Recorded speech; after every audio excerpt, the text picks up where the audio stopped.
The Padres have been very consistent lately, so you gotta give them credit. They had a very underwhelming and lame regular season and have only followed that up with a very underwhelming and lame offseason.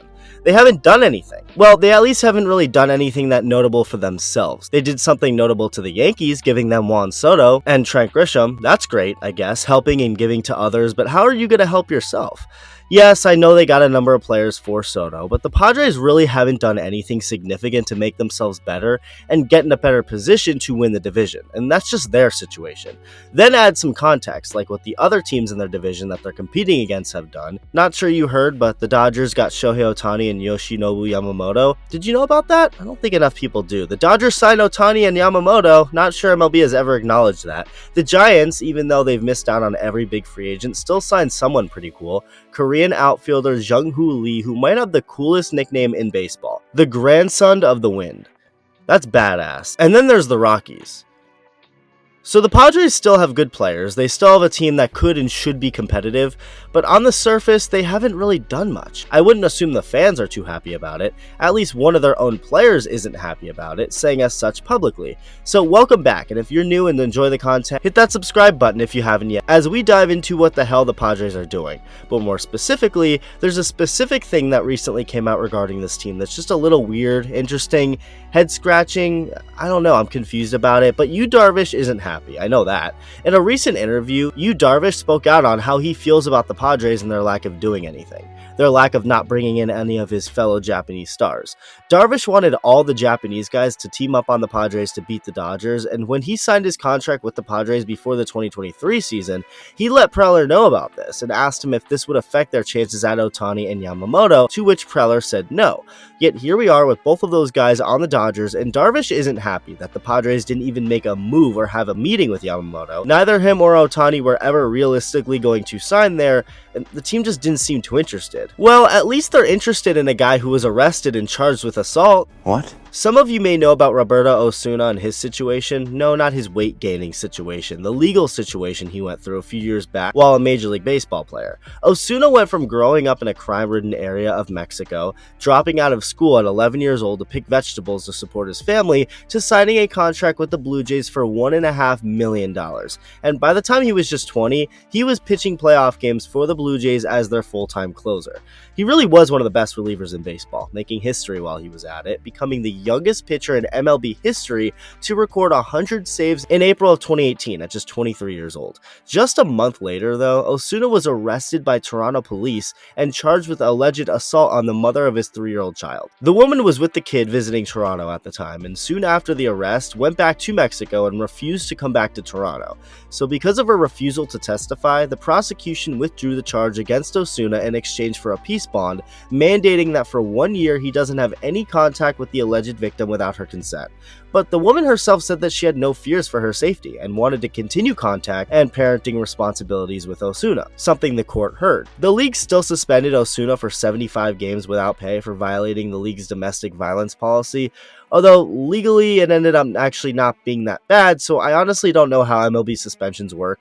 I feel like at this point, MLB suspends players just to save face a little bit, just in case. Like, they kind of do it on the fly, without ever actually knowing or fully caring about every fact. I mean, the woman refusing to testify and explicitly saying she had no fear of her safety around Osuna would imply he's innocent.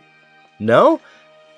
I'll be honest, for the longest time, I just assumed Osuna was guilty because of the fact that he was arrested. So that brings up another question. Why was he arrested? How was he arrested? If there is no proof he ever assaulted the mother of his kid, I'm genuinely wondering how that all played out. Did the Toronto police just decide to bring him in because of a simple allegation?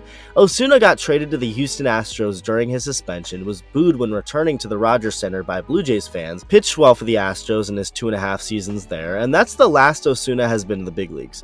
He was placed on waivers after the 2020 season, becoming a free agent, holding a showcase for teams in the Dominican Republic in March of 2021, but a couple months later, Osuna would sign with a team in the Mexican League. In 2022, he'd then go across the world and pitch in the Japanese League, going on to sign with another Japanese League team for 2023, pitching there all year for the SoftBank Hawks, and he'd continue pitching there, signing a 4-year contract with the SoftBank Hawks worth about $26 million.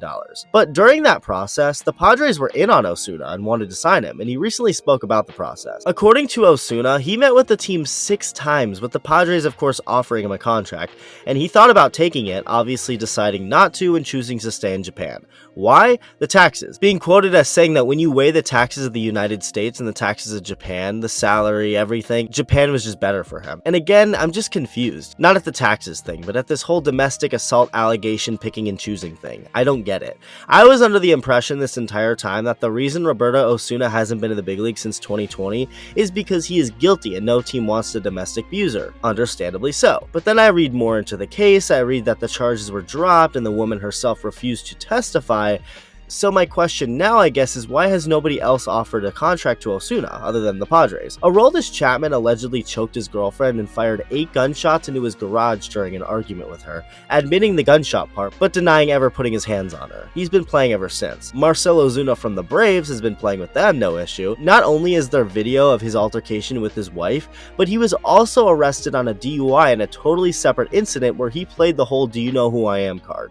That's on video too. Domingo Germán allegedly slapped his wife at a charity event, and when they got home, she had to hide in a closet until after another player and his wife arrived to help her out and calm Germán down, with him eventually getting suspended 81 games. He remained a Yankee for 4 more years.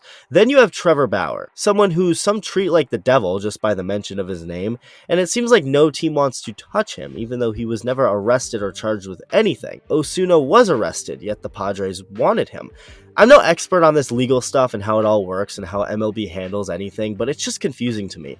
A lot of picking and choosing and hypocrisy seems to be going on. Why do some players get a pass, others don't? A guy like Osuna hasn't played in the big leagues for years, but then gets an offer from the Padres. We haven't heard anything on Bauer being close to signing anywhere. Marcell Ozuna is still playing. I'm just a confused mess when it comes to this stuff, man. But the theme for the Padres remains the same. They've had a very boring offseason until recently. Not because it's become exciting suddenly, it's just become a little less boring. The Padres have really gone hard after the players playing overseas, signing Japanese left-handed reliever Yuki Matsui to a 5-year contract, and then even more recently just signed Korean reliever Woo Suk-go, who's expected to be their closer, a guy who's also married to the younger sister of the Giants' new outfielder Jung-hoo Lee. So those two are about to become the first brothers-in-law from Korea to play in MLB. The odds just don't seem very high on that to be the case, but that's really random and cool, I guess. I'm just now excited to see the two face off. So the Padres are really focusing on the bullpen this offseason and have done a couple things to bolster it, but it's definitely not as exciting of an offseason as we've gotten used to with this team. And Yu Darvish made that clear with his disappointment of how good of a time the Dodgers have been having. Regardless, I like these smaller moves for the Padres, and I think they will help a team that already had potential even without Juan Soto. And as far as Roberto Osuna, I immediately thought it was dumb for them to go after him, considering he was arrested and hadn't thrown a pitch in the big leagues in over 3 years, but maybe it wouldn't have been dumb or controversial to get him?